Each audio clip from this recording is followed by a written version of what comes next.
Сәлеметсіздер ме, құрметті ұстаздар және де бірінші сынып білім алушысы. Ана тілі сабағына қош келдіңіздер. Бүгінгі тақырыбымыз 8-ші сабақ дауысты және дауыссыз дыбыстар. Сабағымызды бастамас бұрын біз мына берілген суреттерге назар аударайықшы және де оның ортақ қасиетін тауып көрейік. Әр суретті мұқият қарап, ортақ қасиеті қандай екенін ойланып көрейік. Кәнекей, берілген 4 суреттің де әр қайсында не бар бізде? Дұрыс айтасыңдар. Ортақ қасиеті қыс мезгілі, қар, барлығында да қар бар екен. Жақсы.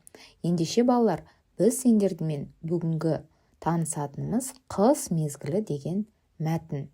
Оқулығымыздағы бірінші жаттығуға назар аударайық. Мәтінді түсініп оқы. Қыс жыл мезгілдерінің бірі. Қыста тамшылар ғажайып күйге енеді. Әдемі қар қиыршығына айналады. Олардың әр қайсысы әр түрлі. Бір-біріне мүлде ұқсамайды. Пішіндері ерекше. Балалар, енді осы мәтіннің астындағы мынандай сұрақтарға жауап беріп көрейікші.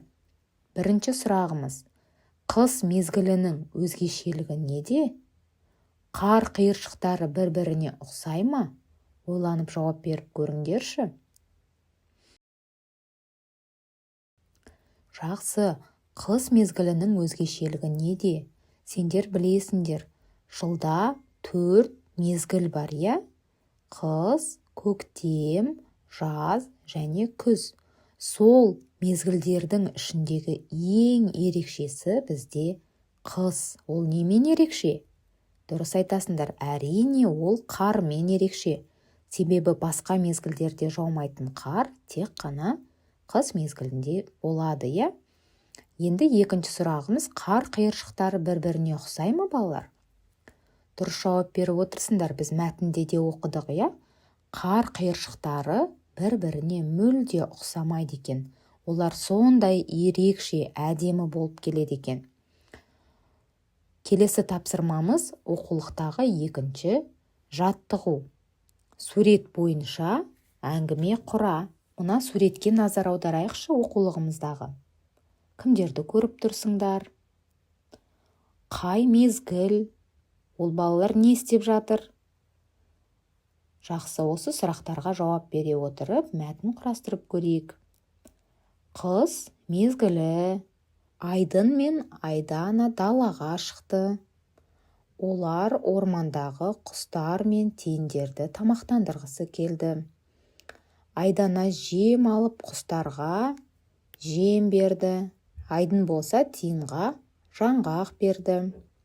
Қыс мезгілінде жануарлардың тамақ табуы өте қиын болады, балалар. Сондықтан адамдар қамқорлық танытып, құстар мен жануарларға көмек беріп отырады, тамақтандырады, күтеді, баптайды. Жарайсыңдар, балалар. Келесі тапсырмамыз: біз дәптерімізді ашып, дәптеріміздегі дауысты е дыбысын, бас әрпін және кіші әрпін көркем жазамыз.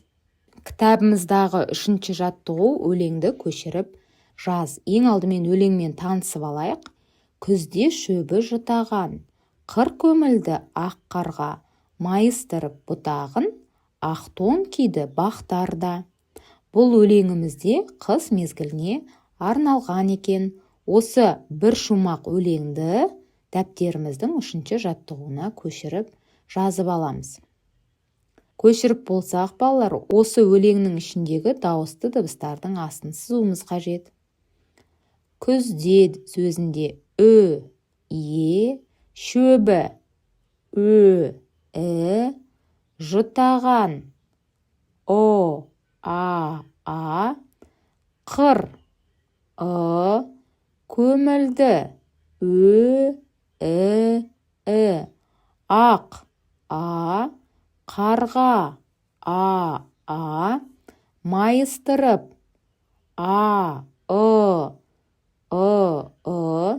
бұтағын,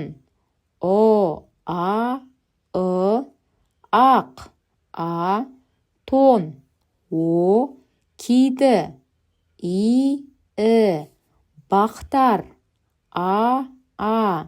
да деген сөзімізде а дауысты. Келесі бізде үшінші жаттығуымыздың астында шығармашылық тапсырма бар екен балалар.